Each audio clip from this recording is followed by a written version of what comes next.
അങ്ങനെ നമ്മുടെ നീതിനെ ചീത്ത പറഞ്ഞ് ആളെ ഞാൻ വെറുതെ വിടില്ല, അവനെ ഞാൻ വെച്ചിട്ടുണ്ട്, എൻ്റെ ആളെ എങ്ങനെ ചീത്ത പറയാന്നൊക്കെ പറഞ്ഞിട്ട് ഇങ്ങനെ ആലോചിച്ചിട്ട് നമ്മുടെ സുധീഷ് ഇങ്ങനെ നിൽക്കുന്നുണ്ട്. പിന്നെ കാണിക്കണം നമ്മുടെ ഹരീഷിൻ്റെ വർക്ക്ഷോപ്പിലേക്ക് നീതു ഇങ്ങനെ നടന്നു വരുന്നുണ്ട്. അപ്പോൾ ആ സമയത്ത് ഹരീഷിൻ്റെ വർക്ക്ഷോപ്പിലത്തെ ആൾ ചോദിക്കേണ്ടത് എവിടെ നിന്ന് നിൻ്റെ വണ്ടി എന്ന് പറഞ്ഞിട്ട്, അതിനെങ്ങനെ നിങ്ങളെൻ്റെ വണ്ടി നേരേക്ക് തരില്ലല്ലോ, എൻ്റെ വണ്ടി സ്റ്റാർട്ട് ആവണില്ല, അപ്പോൾ എനിക്ക് എൻ്റെ ഫ്രണ്ടിൻ്റെ വീട്ടിലേക്ക് അത്യാവശ്യമായിട്ട് പോകണം, അതുകൊണ്ട് എന്തായാലും ഹരീഷ് കൊണ്ടാക്കണം എന്നൊക്കെ പറയുന്നുണ്ട്. ഹരീഷ് പറയുന്നത് ഞാൻ എന്തിനാ കൊണ്ടാക്കണം, എന്നിട്ട് വേണം എൻ്റെ ഓട്ടോക്കാരൻ അച്ഛൻ കണ്ടിട്ട് എൻ്റെ മേക്കെട്ടുകാരൻ ഇപ്പം തന്നെ ഇങ്ങനെ പേടിച്ചാൽ എങ്ങനെ കഴിയുക, എനിക്ക് എൻ്റെ വീട്ടിൽ എത്ര ചീത്ത കേൾക്കട്ടെ, എന്നിട്ട് ഞാൻ ഇങ്ങോട്ട് വരാതിരിക്കുന്നുണ്ടോ, പിന്നെ എന്തിനാ ഹരീഷ് ഇങ്ങനെ പേടിക്കണം, എന്തായാലും വേണ്ടിയിട്ട് എന്നെ കൊണ്ടാക്കണം എന്ന് പറയും. എന്തായാലും അവളെ കൊണ്ടാക്കാതെ ഇങ്ങനെ ഹരീഷ് കുറേ നിൽക്കുന്നുണ്ട്. ആ സമയത്ത് ഒരാൾ വരുന്നുണ്ട്, നമ്മുടെ നീതുവിൻ്റെ വീട്ടിൽ അടുത്തത് ആൾ വരുന്നുണ്ട് വണ്ടി നേരെയൊക്കെ. എന്തായാലും നീതുവിനെ വെറുതെ ഇങ്ങനെ നോക്കണ സമയത്ത്, ഒരു സംശയഭാവത്തിൽ നോക്കണ സമയത്ത് നമ്മുടെ ഹരീഷ് വിചാരിക്കുന്നു, ഓ ഇനി ഇവൾ ഇവിടെ ഇരുന്നാൽ എനിക്ക് ആകെ തലയ്ക്ക് പ്രശ്നമാവും, എന്തായാലും ഞാൻ അവളെ കൊണ്ടുപോയി വിടാമെന്ന് വിചാരിച്ചിട്ട് എന്തായാലും അവളോട് പറയും കയറ്, ഞാൻ എവിടെയാണെന്ന് വെച്ചാൽ കൊണ്ടാക്കാമെന്ന് പറഞ്ഞിട്ട് കൊണ്ടാക്കാൻ പോകുന്നുണ്ട്. എന്തായാലും ബൈക്കിൽ അവളാണെങ്കിൽ കെട്ടിപ്പിടിച്ചിരിക്കുന്നുണ്ട്. നമ്മുടെ ഹരീഷിനാണെങ്കിൽ വിട്ടിരിക്കുക ആരെങ്കിലും കാണും എന്നൊക്കെ പറയുന്നുണ്ട്. അവളൊന്നും സമ്മതിക്കാതെ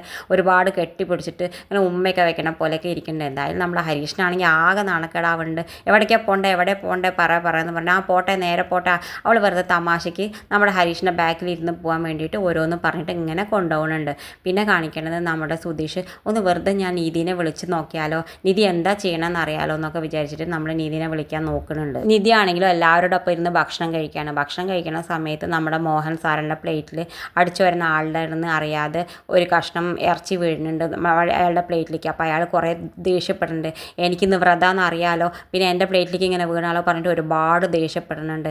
ആ സമയത്താണ് നമ്മുടെ നിധിയാണെങ്കിൽ സുധീഷിൻ്റെ ഫോൺ എടുക്കുന്നത്. സുധീഷാണെങ്കിൽ വിചാരിക്കുന്നത് നമ്മുടെ നിധിയോടാണ് ദേഷ്യപ്പെടുന്നതെന്ന് വിചാരിച്ചിട്ട്, പക്ഷെ നിധിയോടല്ല ദേഷ്യപ്പെടണം, വേറെയുള്ള ആ സർവൻറ്റിനോടാണ് ദേഷ്യപ്പെടുന്നത്. അതറിയാതെ നമ്മുടെ നിധി പറയുന്നത് ഞാൻ പിന്നെ വിളിക്കാമെന്നൊക്കെ പറഞ്ഞ് ഫോൺ കട്ടാക്കുന്നുണ്ട്. അപ്പോൾ നിധിനെയാണ് ചീത്ത പറയുന്നത് വെച്ചിട്ട് എന്തായാലും സുധീഷ് ഓഫീസിലേക്ക് പുറപ്പെട്ട് വരുന്നുണ്ട്.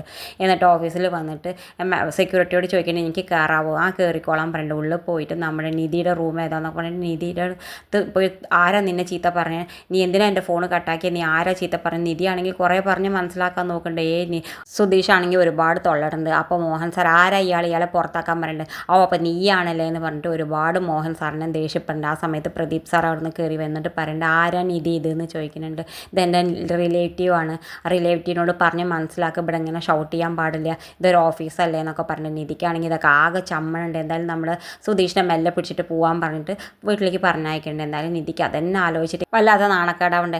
എന്തായാലും നിധി വീട്ടിലേക്ക് പോകുന്ന സമയത്ത് നമ്മുടെ സുഭാഷേട്ടൻ ചോദിക്കുന്നത് നിനക്ക് ബസ്സിൽ വരാൻ ഒരുപാട് ബുദ്ധിമുട്ടല്ലേ മോളെ, നമുക്ക് എത്രയും വേഗം പരിഹാരം ഉണ്ടാക്കാമെന്ന് വേണ്ട. ആ സമയത്ത് നമ്മുടെ സുധീഷ് കയറി വന്നിട്ട് പറയാം അതിനല്ലേ ഞാൻ പറഞ്ഞു ഞാൻ കൊണ്ടുവന്നാക്കാമെന്ന് പറഞ്ഞിട്ട്.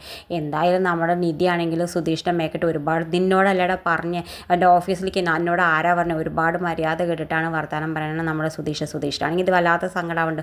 പുറത്ത് പോകുമ്പോൾ നമ്മുടെ ഭാസ്കരനും പറഞ്ഞു അനക്ക് അങ്ങനെ വേണം എന്നൊക്കെ പറഞ്ഞ് പാട്ട് കേൾക്കുന്നുണ്ട്. നിൻ്റെ 4 മാസമായി കല്യാണം കഴിഞ്ഞ് ഇനി എൻ്റെ ഭാര്യനെ എനിക്ക് എൻ്റെ കയ്യിൽ വെക്കാൻ വയ്യല്ലേ, അവളെ ചീത്ത കേട്ട് നടന്നോ, ഇയാളുടെ പാട്ടും കൂത്തുന്നൊക്കെ പറഞ്ഞ് ഓഫാക്കി ആ വീട് വിട്ട് ഇറങ്ങിപ്പോകുന്നുണ്ട്. പിറ്റേ ദിവസം രാവിലെയാണ് അവൻ ആ വണ്ടിയിൽ കിടന്നുറങ്ങുന്നുണ്ട്. പിറ്റേ ദിവസം നമ്മുടെ നിധി വിളിച്ചിട്ടാണ് അവൻ വരാൻ നിൽക്കുന്നത്. അപ്പോഴേക്കും വീണ്ടും നമ്മൾ പോലീസുകാർ വന്ന് പോക്കുന്നുണ്ട്. ഇങ്ങനത്തെ വിശേഷങ്ങൾ നിങ്ങളുടെ മുന്നിൽ എളുപ്പത്തിലെത്താൻ ഈ ചാനൽ ഒന്ന് സബ്സ്ക്രൈബ് ചെയ്യാൻ മറക്കരുത്.